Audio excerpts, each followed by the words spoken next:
बिहार में Congress party active हो चुकी है। अगर पिछले कुछ समय से हम देखें तो बिहार में कांग्रेस पार्टी विलुप्त हो रही थी बिहार से। मतलब कांग्रेस का जो अपना पहचान था वो खो रही थी, ऐसा आप कह सकते हैं। क्योंकि बिहार में अगर सबसे बड़ी पार्टी अगर अभी भी आप देखेंगे तो सबसे बड़ी पार्टी है बीजेपी, आरजेडी, उसके बाद जेडीयू है, और भी कुछ पार्टी है, एलजेपी है, आपको हम है, इस तरह की पार्टी है। लेकिन कांग्रेस पार्टी का जो नामो निशान था ना वो मिट रहा था। भले ही आपको विधानसभा में 19 उनके विधायक जीतकर आए हुए हैं, लेकिन कहीं ना कहीं जिस नाम से और जिस काम से कांग्रेस पहले जाना जाता था वो जलवा इस समय बिहार में नहीं थी।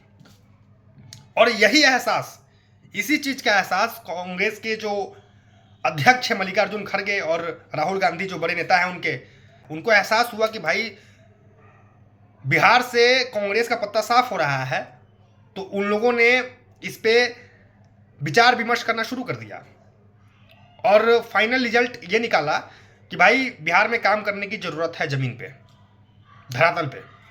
और इसीलिए उन्होंने कन्हैया कुमार को इसकी जिम्मेदारी सौंप दी कि कन्हैया जी आप जाइए बिहार और वहां आप कांग्रेस को लीड कीजिए। वहां जाकर आप कांग्रेस का जो पुराना पहचान था उसे वापस लाइए, कांग्रेस को सम्मान दिलाइए, जनता के अंदर भरोसा दिलाइए कि कांग्रेस को आप चुनिए, कांग्रेस आपके लिए वो काम करेगी। और आप देख रहे होंगे तो पिछले 15-20 दिनों में बिहार में कांग्रेस ने बहुत कुछ किया है। तमाम बड़ी बड़ी रैलियां, राहुल गांधी खुद गए, मल्लिकार्जुन खड़गे जी गए, उसके बाद आपको कन्हैया कुमार जो गांव गांव घूम रहे हैं, पदयात्रा कर रहे हैं। ये सब क्यों हुआ? ये सब इसलिए हुआ क्योंकि कांग्रेस पिछले कई वर्षों से बिहार में एक्टिव नहीं दिख रही थी। अब बहुत लोग कहेंगे कि भाई कांग्रेस तो एक्टिव दिख रही थी।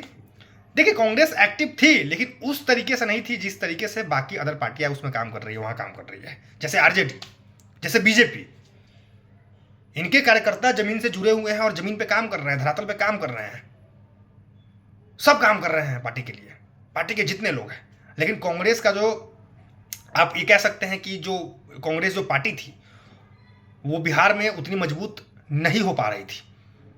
और देखिए कांग्रेस पार्टी की गलती ये भी रही है, अगर आप कहेंगे कि बिहार में कांग्रेस पार्टी कमजोर है और क्यों है, तो मैं आपको बता दूंगा कि बिहार में कांग्रेस पार्टी कमजोर इसलिए रही है और इसलिए हो गई है क्योंकि बिहार में कांग्रेस पार्टी के पास कोई बढ़िया चेहरा नहीं था। जब 2019 में लोकसभा चुनाव हुआ था तो उस समय बेगूसराय से सीपीआई एमएलए कैंडिडेट थे कन्हैया कुमार, उस समय कांग्रेस में नहीं थे वो। उस समय चुनाव वो लड़े थे और अच्छा खासा वोट भी लेकर आया था, भले ही हार गए थे लेकिन अच्छा खासा वोट लेकर आए थे। तो जब 2024 का लोकसभा चुनाव हुआ तो उस समय भी कन्हैया कुमार को वहीं से लड़ाना चाहिए था कांग्रेस पार्टी को, लेकिन नहीं लड़ाए, वो दिल्ली लेकर आ गए। और ये ऐसा क्यों हुआ? ऐसा इसलिए हुआ क्योंकि आरजेडी बोली होगी कि भैया आपको इधर से नहीं लड़वाना, उधर भेजिए उनको। ऐसा लोगों का कहना है, जो बड़े बड़े राजनीतिक विशेषज्ञ हैं वो कहते हैं कि भाई तेजस्वी यादव चाहते हैं कि बिहार में उनके अलावा कोई और उनके टक्कर का चेहरा ना आए, इसलिए कन्हैया कुमार को दिल्ली भेज दिया गया। लेकिन जब कन्हैया कुमार दिल्ली आए तो बिहार में कांग्रेस पार्टी कमजोर दिखने लगी। हालांकि अब कन्हैया कुमार बिहार जा चुके हैं और मुझे लगता है कि अगले बार वो चुनाव भी बिहार से ही लड़ेंगे। और फिलहाल वो पार्टी को दुरुस्त करने में लगे हुए हैं, पार्टी को मजबूत करने में लगे हैं। और देखते हैं कि इस बार जो विधानसभा चुनाव होना है 2025 में, उसमें कांग्रेस पार्टी कैसा परफॉर्म करती है। चलिए आज के लिए इतना ही, मिलते हैं फिर अगले वीडियो में। तब तक के लिए आप मुझे दीजिए इजाजत। जय हिंद, जय भारत, जय बिहार।